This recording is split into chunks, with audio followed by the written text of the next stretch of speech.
আমরা তো প্রথম অবস্থায় জমিয়ত ওলামা ইসলাম সহ একাত্রই ছিলাম এবং একত্রে তখন জামাত ওইভাবে আমাদের সাথে একাত্রে ছিল না। তখন আমরা বিশেষ করে কওমি ঘরানার যে ইসলামী দলগুলো আছে, বাংলাদেশ খেলাফত মজলিস, তারপর ইসলামী আন্দোলন বাংলাদেশ, জমিয়ত ওলামা ইসলাম, নিজাম ইসলাম, তারপর পরবর্তীতে আসিয়া আমাদের সাথে যোগ হয়েছে খেলাফত আন্দোলন, ঐক্য জোট এর আগেই ছিল, ঐক্য জোট এরাও আমাদের সাথে ছিল। তখন আমাদের কথা ছিল যে আমরা ইসলাম দেশ মানবতার কল্যাণের জন্য আমরা একটা বাক্স, এই নীতি অন বক্স, এইটা আমরা একমত হয়েছিলাম। সেখানে জমিয়ত ওলামা ইসলাম হয়েছিল, তারা সাংবাদিকের সামনে আমাদের সহই এটা ব্রিফিং দিছিল। তা হঠাৎ মানে এখানে আপনার লিয়াজু কমিটি প্রত্যেক দল থেকে 2 জন করে নিয়মতান্ত্রিক বৈঠক চলছিল, 2-1 মিটিং তাদের সাথে একাত্রে ছিল, হয়েছেও, তাদের অভিযোগ বৈঠক হয়েছে। কিন্তু হঠাৎ তারা আসলে বের হয়ে গেল কেন, এই কারণটা আসলে আমাদের কাছে স্পষ্ট না, এটা আমাদের কাছে পরিষ্কার না যে তারা কেন বের হলো। তখন আমি ওই চরমনি মাহফিলে বলছিলাম যে হয়তোবা তাদেরকে কেউ হয়তোবা বের করে নিল কি না। এখন তো আমরা দেখি আসলে বাস্তবে বিএনপির সাথে তারা অনেকটাই একাকার হয়ে তারা কাজ করতেছে এবং করছে। তা আমাদের কথা হলো যে 53 বছরে আমরা ইসলামী দল করি, 54 বছর শেষ হলো। এখানে আমরা অনেকেই কিন্তু ইসলামী দলগুলোর ভূমিকাটা ছিল পরগাছা বলতে অন্য গাছের উপরে ভর দিয়ে চলা।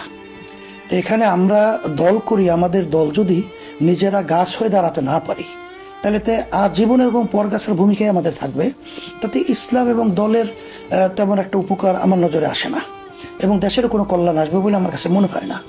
সেই দিক থেকে তাদের যে এখন ভূমিকাটা আমরা লক্ষ্য করছি, এটা আমার বুঝে আসে না কেন তারা এটা করছে আর কিসের জন্য করছে। কারণ এখন তো পরগাছার ভূমিকায় চলে গেল, কারণ বিএনপির সাথে জোটে যাওয়া মানে তাদের নেতৃত্বে তারা থাকা। এখানে তো বিএনপি পরিষ্কার বলছে তারা শরিয়া আইনে বিশ্বাসী না, তারা পরিষ্কার বলছে যে এখানে মৌলবাদীর অভয়ারণ্য এটা যেন না হয়, তারেক রহমান বলেছে। তারপর তারা বলেছে যে এখানে দক্ষিণ পন্থাদের উত্থানে তারা, অর্থাৎ দক্ষিণ পন্থা মানে ইসলামী দলের উত্থানটা, এটা তারা বিঘ্নিত, চিন্তিত।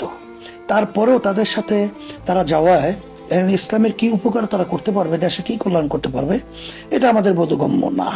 তবে আমি বলবো যে তাদের এই চিন্তাটার যে তারা বলতেছে যে এখানে জামাত আমাদের সাথে নির্বাচনী সমঝোতায় আছে, তারপর আমরা পিআর পদ্ধতি চেয়েছিলাম, এই কয়েকটা কারণ তারা দেখায়।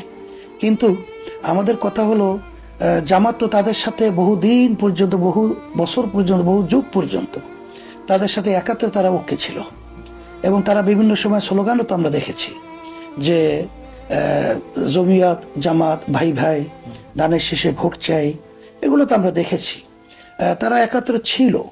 এখন তারা তখন কিন্তু এই ধরনের কথা বলে নাই, এখন তারা বলতেছে এর কারণ কি, কোথার থেকে আসতেছে, কে বলাইতেছে, এটা কিন্তু অনেকের কাছেই প্রশ্ন। এখন একটা সম্ভাবনা তৈরি হয়েছে এখানে এই অবস্থায় তারা এই কথাগুলো বলে, কারণ আমরা তো জামাতের নেতৃত্বে না, জামাত তো আমাদেরকে নেতৃত্ব দিচ্ছে না, এখানে তো আমরা কোনো জোট করি না কারণ নেতৃত্বে। এরা নির্বাচনে আমরা একটা সমঝোতা করেছি, এখানে আসন ভাগাভাগিও আমার সমঝোতার মাধ্যমে হচ্ছে। এখানে এককভাবে জামাত ক্ষমতা আসবে আর আমাদেরকে নিয়ন্ত্রণ করবে, সে সুযোগ আল্লাহর রহমতে থাকছে না।